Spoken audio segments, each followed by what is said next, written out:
The multiplayer side of Halo has always been a little bit more fast and loose. In multiplayer, everything and anything can happen. Oh my god. Mother... Oh. We need to be either as good as Halo 2, and obviously that is our bar, is as at least as good, better as Hell Be Better. Enjoy your walk back to the beach. While you're working on the project, the bar is sort of a moving target. It can be intimidating for sure. Typically my morning starts with me weeping at my desk for about 30 minutes, and then I get to work. We've really gotten hardcore about instituting afternoon playtests. Okay, it's territories, 15-second respawn time. And it's become fundamental in how we're working on the game. Oh, Froman.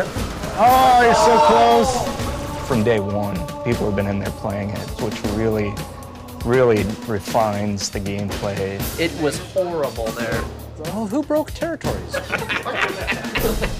I think Halo 2 multiplayer has been played like 4 billion times. Competing against yourself is stressful. Coming up with these scenarios that people play over and over again. Now, how can we rethink that and create something that's new and interesting? We started getting more into these asymmetrical maps where it's offense versus defense, where that's a choke point that you want to hold. And I think High Ground is an example of that. Some of the specific things that we tried out were having a wall that you have to get past. That sort of defined whether you won or lost the game. And then we stuck some towers in, and we put AI gunners on all the towers. So as you're running up the hill, you're just getting tagged by all these AI guys. That's the direction that we went. We're like, whoa, that's way too hard. In this version, the wall is actually perpendicular to the hill. And in the final version of High Ground, that wall has been rotated 45 degrees because it had 2 turrets up here as well as 2 turrets in the other tower. So there was a lot of firepower coming down on the hill. That got all simplified into 1 turret actually right above the gate, which we felt was not as brutal to the attackers. It's pretty obvious to us when we start working on these maps that they have to be fun for the 100th and the 200th and the 1000th time. You weren't figuring out the switches in the doors? Yeah, the glows are like you want to walk up and fight. Watching people run through your map challenges a lot of the assumptions you made about it. Like, oh, I think people will use this hill for sniping, and then no one uses it. Then you get great comments like, this map sucks, I hate this spot, I hate you. A lot of the time that we spend on these levels are in the details, making sure that the run to a weapon is equal for different areas, getting the distances right for flag captures. Because we make such an effort to place titled objects in a level, like the waterfall, the bridge, the porta potty, people can say, the flag is down by the porta potty. That immediately helps with that social aspect. Don't tell them about the porta potty. One of the things that we talked about in pre-production was player movement, and that's where the man cannon came from. There's different ways to move the player around the map. In Halo 1 and Halo 2, we had these teleporters. Although it was a great way to get around quickly, it didn't provide as much inherent danger as the man cannon does. There's almost nothing more rewarding than sniping a guy out of the air as he's man cannoning across the map.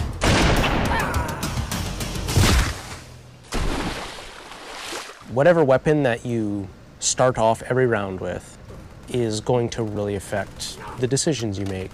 There's this thing we didn't really identify in Halo 2, that if you spawn everybody with a dual-wieldable weapon like the SMG, it changed the game. People stop meleeing and people stop grenading because when you're dual-wielding, you can't do either of those. One of our weapon modelers, Tom Doyle, said, hey, this is a great chance to bring back the assault rifle from Halo 1. The assault rifle's design language really works well with the Master Chief. It has such a unique kind of silhouette and look to it that we really didn't want to change with what is already a Halo canon. But in terms of design and gameplay, it's been adjusted pretty considerably. The weapon has a kind of a shallow clip, so it came down to how best do I use my melee attack, or how best do I use my grenades in order to tip that fight a little bit over in my favor. The assault rifle works really well with the golden three things of Halo, which are weapons, grenades, and melee. The different kind of weapons that you get to use now, the way that they're balanced against each other, the way the weapons are placed on a map, it brings a certain something to the map that just makes it play right. You have a situation which is very common, two guys get into a fight. Is there a way to mix that up? Say you start getting hit by a battle rifle from behind. Let's say you have a bubble shield, you drop it, all of a sudden you're completely shielded from this guy who's firing on you. Or you have a trip mine and you realize a warthog is barreling towards you. You deploy the trip mine at the last second. And yes, you die, but you take out those damn bastards that just ran you over. When you are done as a group playing together, the first thing you want to do is talk about it. Every game you play, you're going to be having a save film that you can stop time, shift camera angles. When you watch that. Oh, look at that! No sucks! I think being able to share it with your friends makes the smack talk even more powerful because it's not just, oh, I just shot you in the head from across the map. It's, I just shot you in the head and let's watch it in slow-mo. It's really going to help people improve their play if they can see it from the enemy's perspectives. You'll be able to watch where they go, what weapons they pick up, in what order. We've done a lot of paper, we have all the specs, but there's a significant part of that that's not yet finished. The big challenge ahead of us now is to make sure that we get everything that we can in the game. We're going to be what we're going to be, and we think it's really good, but everybody's expecting it to be really good, so we got to beat those expectations somehow. That's what's tough, yeah. That's what makes me cry at my desk.